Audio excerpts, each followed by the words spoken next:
بسم اللہ الرحمن الرحیم۔ رمضان المبارک کا مہینہ چونکہ عن قریب ہمارے اوپر سایہ فگن ہونے والا ہے، اللہ تبارک و تعالیٰ سے دعا ہے کہ اللہ ہم سب کو رمضان کی برکتوں سے مستفیض فرمائے۔ عزیز نوجوانوں اور محترم ساتھیوں، رمضان المبارک کے مہینے میں ہم لوگ مشقتوں کے ساتھ اور گرمی کو برداشت کر کے، تکلیفوں کو برداشت کر کے روزے کو مکمل کرتے ہیں۔ بعض حضرات اپنے گھروں پر افطار کر لیتے ہیں، لیکن کچھ لوگوں کو ایسے لوگوں کی طرف سے دعوتیں آ جاتی ہیں کہ جن کا اکثر کاروبار حرام کا ہوتا ہے۔ اب وہ بیچارے پریشان ہو جاتے ہیں کہ ان حالات میں ہمیں کیا کرنا چاہیے۔ آخر ہم پورا دن مشقتوں کے ساتھ برداشت کر کے، مشقتوں کو برداشت کر کے، تکلیفوں کو برداشت کر کے روزے کو مکمل کیا، اور وہ آدمی حرام کماتا ہے، حلال نہیں کماتا ہے، حرام کاروبار ہے، حلال کاروبار نہیں ہے۔ ہم اس کے یہاں جا کر کے اپنے روزے کو افطار کریں تو کیا یہ افطار کرنا جائز ہے یا نہیں ہے؟ کہیں ہمارا روزہ تو خراب نہیں ہوگا؟ یہ کشمکش ان لوگوں کو رہتی ہے، اور بعض کے فون آ جاتے ہیں، بعض کے سوال ہوتے ہیں کہ جی ہمارے یہاں کسی نے دعوت کی ہے لیکن اس کا اکثر کاروبار حرام کا ہے، اب ان کے یہاں دعوت کے لیے جانا جائز ہے یا نہیں ہے؟ تو میں آپ حضرات کو بتا دینا چاہتا ہوں کہ اگر کوئی ایسا آدمی ہے کہ جس کا اکثر کاروبار حرام کا ہے، چاہے وہ سود لینے والا ہو، چاہے وہ رشوت لینے والا ہو، چاہے وہ حرام کاروبار کرنے والا ہو، کسی بھی طرح کا حرام کام کرنے والا ہو، حرام کاروبار کرنے والا ہو، اگر ان کا زیادہ تر پیشہ حرام کا ہے، اگر ان لوگوں کا زیادہ تر پیشہ حرام کا ہے اور ہمیں غالب گمان یہ ہے کہ وہ حرام پیسے سے ہی افطار لوگوں کو کرا رہا ہے، اس لیے کہ حلال کاروبار تو اس کے پاس ہے نہیں، حرام کا ہی کاروبار ہے، اور حرام کاروبار سے ہی وہ لوگوں کو افطار کرا رہا ہے،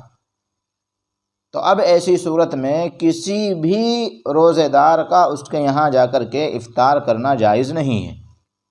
حرام کاروبار والوں کے یہاں، رشوت لینے والوں کے یہاں، سود کھانے والوں کے یہاں روزے داروں کا افطار کرنے کے لیے جانا ان کے یہاں جائز نہیں ہے۔ البتہ اگر کوئی آدمی ایسا ہے کہ جس کا زیادہ تر پیشہ حلال کا ہے، اور غالب گمان یہی ہے کہ وہ اپنے حلال پیشے سے لوگوں کو افطار کرا رہا ہے،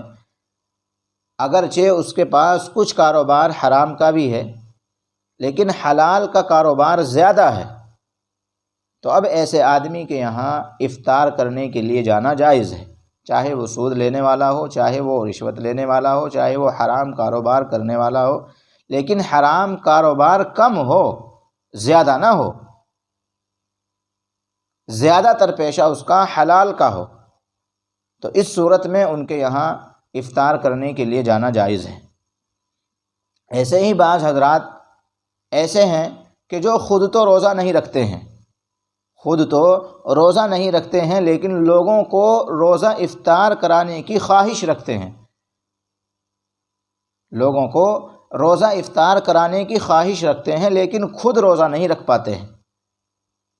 تو اس صورت میں کیا ان لوگوں کے گھر پر جا کر کے افطار کرنا جائز ہے؟ تو اس صورت میں بھی مسئلہ یہ ہے کہ اگر وہ آدمی بلا کسی شرعی عذر کے رمضان المبارک کا روزہ چھوڑتا ہے اور خلاف سنت دعوت افطار کرتا ہے، تو اب اس آدمی کے یہاں افطار کرنے کے لیے جانا جائز نہیں ہے۔ لیکن اگر اس آدمی کو کوئی شرعی عذر ہے جس کی وجہ سے وہ آدمی روزہ نہیں رکھ پا رہا ہے، تو ایسی صورت میں اس آدمی کے یہاں افطار کرنے کے لیے جانا جائز ہے، اگر شرعی عذر ہے،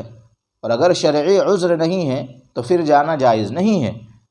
ایسے ہی بعض ہمارے برادران وطن جو ہے رمضان مبارک کے مہینے میں افطار کی دعوت کرتے ہیں،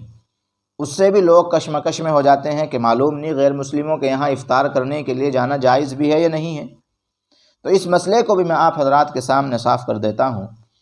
کہ اگر غیر مسلم آپ کو افطار کراتے ہیں حلال چیزوں کے ذریعے، حرام کی آمیزش نہیں ہوتی،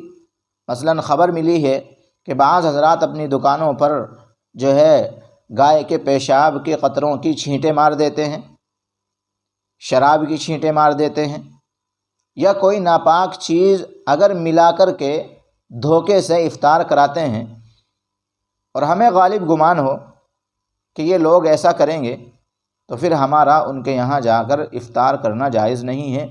لیکن اگر وہ لوگ صحیح طریقے سے اور حلال چیزوں کے ذریعے افطار کراتے ہیں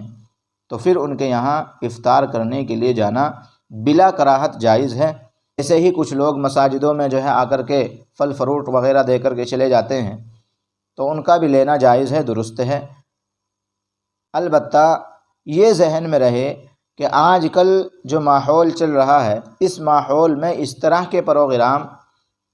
افطار کے جو پروگرام ہوتے ہیں وہ سیاسی مفاد کے اور سیاسی مقصد کے لیے ہوتے ہیں۔ ان پروگرام سے جتنا ہو سکے لوگوں کو احتیاط کی ضرورت ہے، جتنا بچ سکے اتنا بچنا چاہیے۔ اللہ مجھے بھی اور آپ کو بھی عمل کی توفیق عطا فرمائے۔ تو یہ 3-4 باتیں تھیں